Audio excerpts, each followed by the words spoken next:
Good morning again. It's a joy to be with you as always.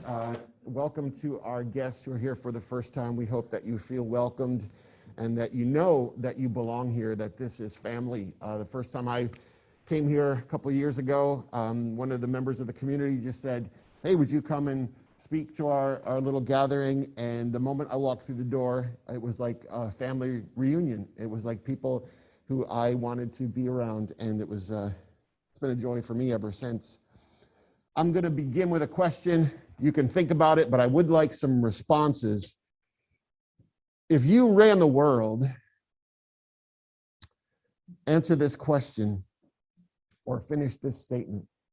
The world would be a lot better if people would just accept each other. Accept each other. I'm going to repeat these for the folks who are watching online.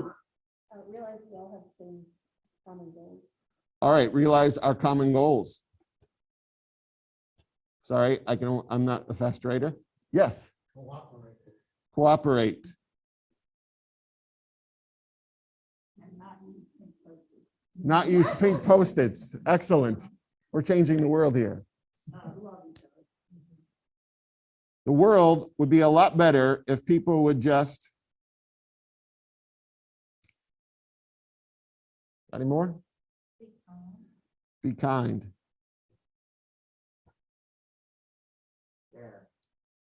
Share. Good. Do you have one? Oh, I didn't know if you had I one. already did mine. Okay, great. I'm doing my wrist exercises. Thank you. Thank you. Your responses will be used against you later. So today is a convergence of many holidays, a couple of sort of official holidays. It is the first Sunday of Advent, and that's the time in the Christian tradition, it's preparation for the birth of Jesus. So it's a time of reflection and expectancy. It's this holy, sacred waiting for this moment that is going to happen that the Christian calendar is really oriented around. As we heard, today is also the beginning of Hanukkah, the Jewish festival, and that commemorates the rededication of the Second Temple in Jerusalem in the 2nd century BC, and it sort of remembers God's provision and that faithfulness is rewarded. So we've got these convergence of these beautiful sort of official holiday seasons or holidays of these two intertwined, tethered religious traditions, but it's also a couple of other unofficial holidays today. Today is French Toast Day, so you may not be aware of that. Please observe that later if you have not done so yet. And the secret would be nutmeg. Add nutmeg, okay? It is also Make Your Own Self-Portrait Head Day. So you are supposed to make a portrait of yourself in some sort of art material. So I don't know if you've done that yet, but if you observe, please do that. And today is also Red Planet Day. It's the day that we honor Mars. So think about which of those unofficial holidays you may be burdened to observe today. Now, for many people, this is the beginning of what we call the holiday season, also known by some as the War on Christmas, right? This is when there is a tension between the idea of the phrase happy holidays. But for most people, whether they're religious or not, this time of the year, it really enters in a time of celebration, of gift giving, and connecting with people, and really connecting with our better selves. You'll notice that people seem to try and elevate who they are on a daily basis. At least I know I do. I'm a little bit kinder. I'm a little bit more patient, or you can tell me that I'm not when we finish today. But whether their religious beliefs are attached to it or not, this is a time of very different attention for many people. Hence the phrase, happy holidays, which tends to outrage some because some people tend to feel as though their God is offended by you making room for people whose religious beliefs or worldview may be different from yours. But what I love about this place is this is a place where that idea of happy holidays is the truth of what we live. It is an embracing of the disparate humanity in front of us and realizing that it is a beautiful thing. generally right now, people make a slight or substantial shift in what they think about. And I've talked to you about this before, but for me, people ask me, John, what is God to you? Or what is the religious life? For me, it's kind of like living on tiptoe, I call it. If you've ever been, when you're little, you're at a parade or something and you can't see because the crowd is there, and you're on tiptoe because you know something amazing is happening, but you can't quite make it out. And as adults, I would like to see us to keep trying to live on tiptoe, to look for the beautiful things that we can't quite see because of the crowd, to strain for the better, to strain for the more beautiful, for the redemptive. But the greatest thing about this day, the first Sunday after Thanksgiving, we can all stop being thankful, right? I mean, geez, that was rough. For 24 hours of gratitude, I am worn out. We know that's not true, right? But this can be a really jarring time in some ways because we make this hard pivot from this single day supposedly devoted to gratitude, and we enter into a season where though peace and joy, they're supposed to be central, right? Usually consumption and commercialism tend to start to dominate us as much as we try to prevent them from doing so. And though a slower pace seems to be the invitation of this season, many of us actually see the velocity of our lives increase and the activity around our lives get greater, and we become less able to have the exhale that this season invites us to. I don't want your breathing to become short during this time. I want your breathing to be slow and measured. That's the tension of the holidays, right? It's straining for the essential while being distracted by the decorative. And what I'd like us to think about today is to embrace the sacred in whatever way that means to you. I want you to think about this word, sacred, because holiday is tied to the word sacred, and sacred means set aside for a particular purpose, as I explained to our younger friends today. So if sacred means set aside for a particular purpose, the opposite of sacred means aimless, purposeless.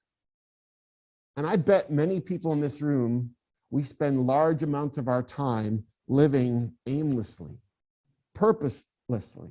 We walk around and we don't realize that large bits of our day have passed or our week have passed, and we haven't really done anything that gives us joy or meaning. So on Thanksgiving, we had two interactions in our family I wanted to share with you. They're really interesting in light of the opposing forces of spirituality and materialism that compete for our attention right now. So we're at the dinner table on Thanksgiving, and we're trying to have one of those beautiful Thanksgiving moments that as a parent you imagine you will have. And so we're about to eat, and my wife says to my son, who's 16, so what are you thankful for? Want to share something that you're thankful for? And it was like I could hear his eye roll, right? I was like, what was that? Okay. And then what he began to do was have a little bit of that awkward 16-year-old response, like, oh my gosh, I have to talk about my feelings, right? And so what he began to rebut that request with an examination of the flaws of Thanksgiving. So he said, well, why do we need just a day? Can't we give thanks all the time? Shouldn't we have gratitude every moment? He's being very eloquent. He said, why do you ask that question today and not yesterday and tomorrow? So I said, all right, I'm going to ask you tomorrow. You better be ready with an answer, right? But we had a great meal, and we were able to pull out some things, some gratitude things from him. And then a couple hours later, I'm standing in the kitchen, having what may or may not be my third dinner of the day. And my 12-year-old walks in with Christmas decorations, and she announces that Thanksgiving is now over. And I said, I still have at least 2 meals to go today. And she said, nope, I'm sorry, it's Christmas time now. And I said, well, I'm better put away my thankfulness, right? And I just love that juxtaposition of my children. So I've got my son resisting the idea of a single day of ceremonial gratitude, and my daughter telling me we're moving into Christmas mode and a full day is not going to even be possible, right? So I'm wondering about you today, 4 days after Thanksgiving. Have you already packed up your gratitude? Has that been put away on a shelf and been replaced by something else already? Is your thankful heart still in place? Now, it would be perfectly understandable if you've already been preoccupied with other things, because the media and our capitalistic culture, it programs us to exist from holiday to holiday, from big event to big event, right? I mean, I watched the Thanksgiving Day parade, but I realized it's essentially about the arrival of Santa Claus. So we can't even have gratitude for the moment because the gratitude gets to be pushed out of the way because the arrival of something else is coming. And many of you celebrated Black Friday, which is a holy day of a very different variety, right? Think about that. What is that day, that holy day, that sacred day set apart for? What is its purpose? And I've always joked that on Thursday afternoon, we gather with our families and friends to give thanks for all we have. And a few hours later, we're body checking people in a big box store for stuff that we don't yet have, right? We have a hard time sitting with the present. We have a hard time resting in gratitude, dwelling on, lingering in the beauty that is with us right now. We're conditioned to temporary satisfaction. We have expectation addiction. I need something on the horizon to look forward to because this is not good. This is not enough. I need something more. In fact, if you're not careful, you're going to realize in a couple of weeks, there's going to be Valentine's Day stuff in the stores. That is to make sure that you're always looking for something else that you need when you can't realize, maybe I have what I want already. And these are going to be the tensions for this day and for this season and for the rest of your life. Am I going to live in enough or am I going to live in lack? Am I going to feel contentment or am I going to have dissatisfaction? Am I going to look in the mirror and be grateful, or am I going to look around at my life and have comparison sickness and everybody else has all the things that I want?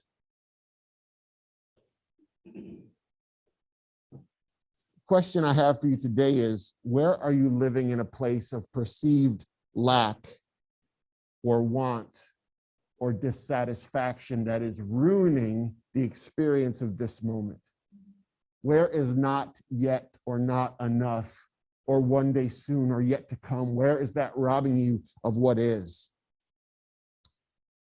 Holiday means holy day, sacred day, a day set apart for the purpose of dwelling on goodness and gratitude, and in the traditionally religious sense, on God's relationship with humanity.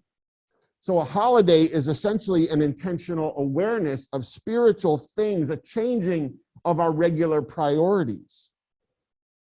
But what's great about the word holiday, even though it means that sacred, set apart moment where we dwell on the goodness, in much of Europe, holiday means a vacation, a getting away from routine and ordinary, a departure from the everyday. And these two definitions of holiday, sacred and set apart, and vacation, can help us think about our default condition, about how we cultivate gratitude and compassion and generosity. Are these part of the regular rhythm of our ordinary days? Is compassion and generosity and gratitude, is that something that is part of the rhythm of your life in every day? Or are these occasional mindsets that we spend a brief time in before returning to our regular routine? Is Thanksgiving an activity for you, or is it a lifestyle for you? Is it something that you exercise once in a great while, or is it the default condition of your heart? Because it's going to change how you feel every day. Thinking about Advent and Hanukkah beginning today, it made me think of the Old Testament story of Moses. And if you don't know it, God appears to the soon-to-be hero of the Israelites in a burning bush, and the voice of God tells Moses to take off his sandals in reverence because the place where he is standing is holy ground.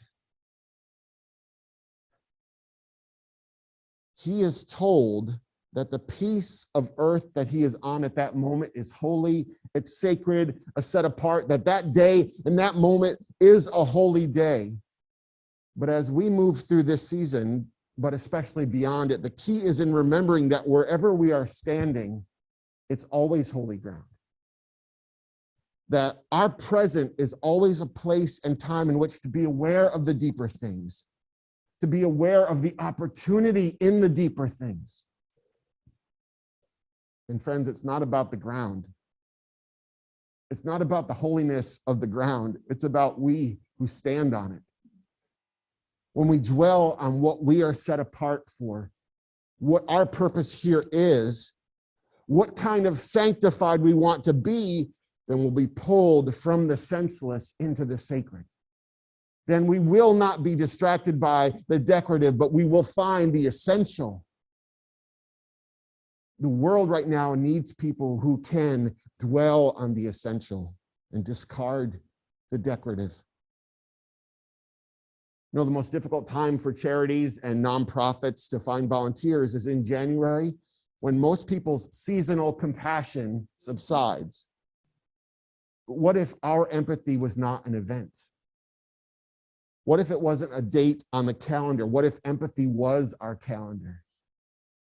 What if we didn't have to move from one thing to another, but we always resided in a place of thanksgiving and openness and generosity? What if we developed a perennial gratitude instead of an annual one? A peace on earth orientation that was not fleeting. Growing up Catholic, anyone here grow up Catholic? We had these things called holy days of what? Holy days of obligation. Great word to inspire you to joyful things. I'm obligated to show you love. I would want to reframe them holy days of invitation. This is a holy day of invitation. This day, Sunday, November 28th, 2021, it'll never happen again. And we're here for it.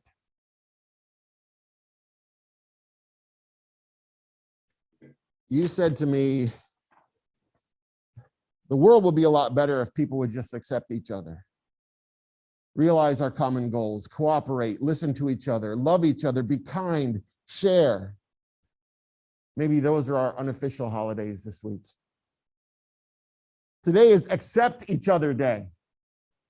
Maybe tomorrow will be Realize Your Common Goals with Other People Day. Maybe Tuesday is Cooperate with Others Day. Maybe Wednesday is Listen to Each Other Day. Maybe that's the point. It's not these big official moments where we gather around the hub of a few days, but maybe it's about a lifestyle of compassion. You make the days sacred by setting yourself apart to the work of what matters and the work of filling in the gaps of what is lacking in the world.